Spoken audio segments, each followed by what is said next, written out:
Nicole and Ash with Read With Me Sis, and we are here today to give you guys another unprofessional and unapologetic book review. Today we will be doing the Shepard King Duology. So we're gonna go ahead and just get into it. We're gonna do no spoilers for this one. So feel free to stay for the whole thing, because we promise not to ruin anything for you guys. Yeah. So I'll let Ash kick it off by just kind of telling you guys a brief overview of what everything is about. Yeah. So this book is, let's just put out there, it's listed as a YA book. We are going to touch on that in a little bit because I don't really agree with it being YA, and neither does Nicole. But essentially what this book is about, it is a duology, so there's 2 books in it, but it does complete the story in both books. We start out in book 1 with a character named Elspeth, and Elspeth lives in this like kingdom, I guess, this world called Blunder, and there is magic in this world. The magic is actually really cool because there's 2 types of ways that you can use magic. The first way, and they get into that pretty quickly, is these Providence cards. So each card holds a different type of magic, and you do get to learn in the book like how these cards came to be. And then there's a secondary magic that comes with a fever. So it's almost like a type of illness that also gives you powers. So there's kind of a catch-22 there. And you'll also learn kind of like how that comes about as well. And we do learn that our FMC is touched with one type of magic. Yes. And that's not super spoilery because you get that right off the bat. Like that I think is in the back summary. Yeah. So essentially this whole storyline is about Elsbeth and some other characters that will get introduced in the books, trying to save the Blunder from this fever that is making people, really ill, and we get to follow them on their journey. There is a really cool character called the Nightmare that we get to also learn a lot from, and love-hate the Nightmare. Yes, there's a love-hate relationship with the Nightmare, and this is romance fantasy, but it's like very little romance, a lot of fantasy, a lot of plot.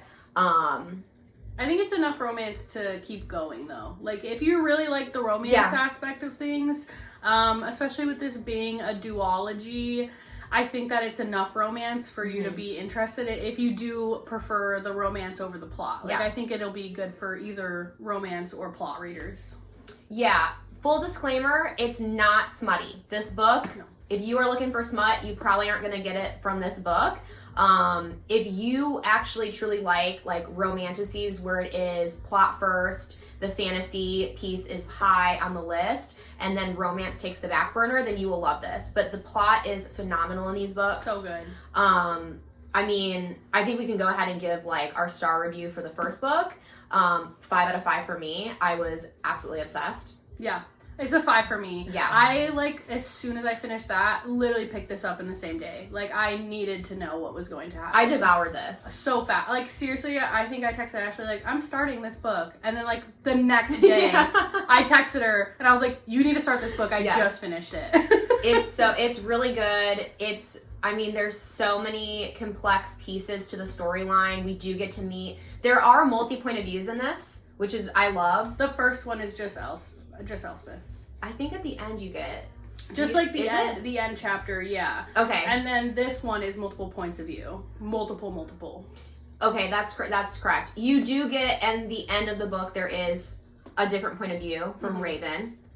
And then in this book you get multiple points of view. It's Elm, Raven, and Elspeth are the 3 points of views. Yes. Yeah. Yep. In this one. So you'll meet Elm and Raven in book 1, and then that's who the POVs are in this book. So 3 points of views, really, really, really, really cool. Yeah.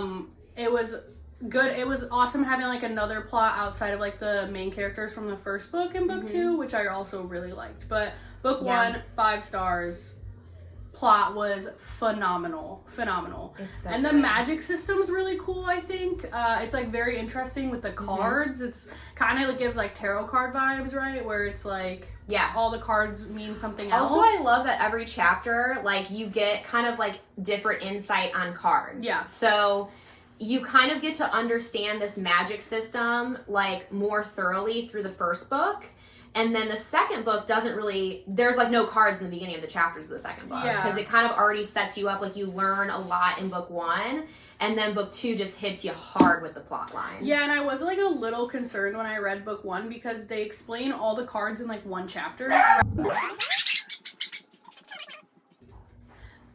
I was a little nervous for book 1 because they explained all the cards like in the first like chapter, like in one paragraph. But then once you start going, they like do a full like explanation of the card for each paragraph at the beginning. So it is like really good. It introduces you to the world a lot easier. I think you like remember the information more that way because it's kind of like a slower explanation of the card. So you can remember like a card every chapter. Yeah, I will agree. I was kind of a little worried too because I was like, oh no, am I gonna be like flipping back and forth to these like explanations of the cards? Tap the page. But they do walk you through it really well. So it's a magic system that like you can follow pretty easily and like understand what's going on, which only adds to the storyline. I will also say something that I loved about this series is that it had probably one of the worst and like easy to hate villains.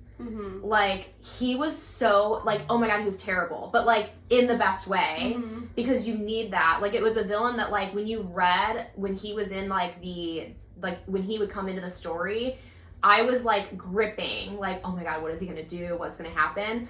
I told Nicole this earlier, it was like a Joffrey from Game of Thrones. Like he just was a terrible human being. Like so I hated hateable. him. Yeah. But he was like actually scary. Like he was like a scary villain.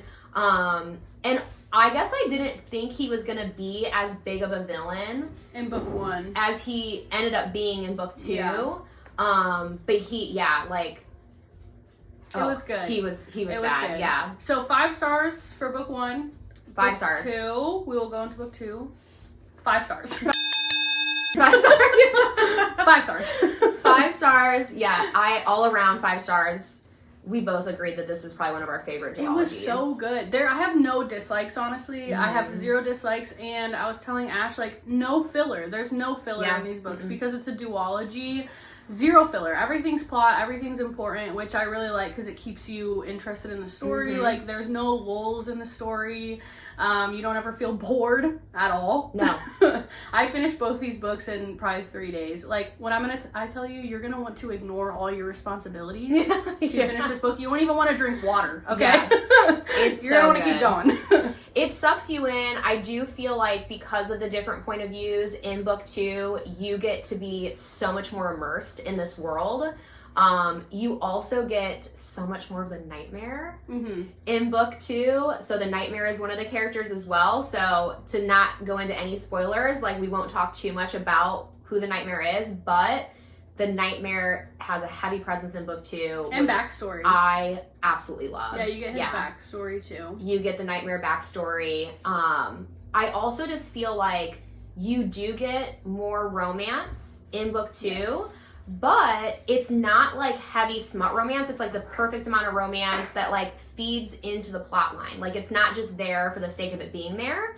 It's like it actually adds to the story. Yeah, and this book 1 is closed door, book 2 is open door, but it's only like 1 or 2 scenes maybe. So it's not 1 scene. Yeah, it's not anything super like overwhelming where you feel like it's too much smut. It's really, really good. So highly, highly, highly recommend this duology to you guys. Yeah, no, I thought it was great. And do not be put off that it is listed as a YA genre, because I know a lot of people out there will just steer clear of YA because it just feels too juvenile when they're reading it, or they can't relate to the characters as much. This is listed as YA, and we literally didn't even know that until like recently, because we both didn't think that it was YA. It's pretty dark. There's a lot of like, there is some gore in this. Super gothic too. Yeah. I mean, I think that a lot of people only consider books YA when there's not like a lot of smut, which I hate. Yeah. But it's not the only reason something can be YA. Like this book has gore, like there's some scenes where it's like, ooh, that's rough. Yeah. Yeah, I mean, I don't think this is YA at all. So for anyone that's like turned off because it says YA genre, like don't be. If you like a good plot, like please Put this on your TBR. Such a good plot line. The perfect amount of romance in my opinion. And the magic system is so cool. It's so cool. And like the more you learn about it, the more you love. And even though I felt like these books, there's only 2 of them, it never felt rushed because I think there is no filler. So it's like everything that's being told in this story, the author has done such a good job of just like making it all relevant. Like it's all relevant for the overarching like plot line. Yeah, this was honestly probably my favorite duology that I have read in the past couple years. Like, yeah, it takes the top for me, which is saying a lot because it's really good. Yeah, we have read a lot of duologies, and I love duologies because I do feel like because you have to tell the story in 2 books, like you don't get a ton of filler. Yeah, and I appreciate that. And yeah, this is probably it's tied with Serpent for me. Yeah. But this is probably one of my favorite. Debut novel. Let's remember this is Rachel Gillig's debut novel. So I'm super excited to see what she gives us in the future because holy shit, this was so good for a debut novel. Kudos to her. She's amazing. I will continue to keep reading whatever she puts out because if this is her debut, like she's gonna write so many more beautiful stories. I'm so excited. Agreed. Yeah. Highly recommend everyone. Please read this. Read this immediately. So add this to your TBR. Hopefully we didn't give you all any spoilers. I don't think we purposely didn't do spoilers because we really want everyone to read this. That's literally why we didn't do spoilers because we're like, nope, everyone has to watch this review. Everyone has to read this. We're not going to do any spoilers. So this is great. Yeah. So, if you guys haven't checked out our Instagram page or our YouTube page, whichever you're watching this on, go check it out. We give a lot more reviews, some spoilers, some not spoilers. So don't forget to hit the like, the follow, and come read with us, sis.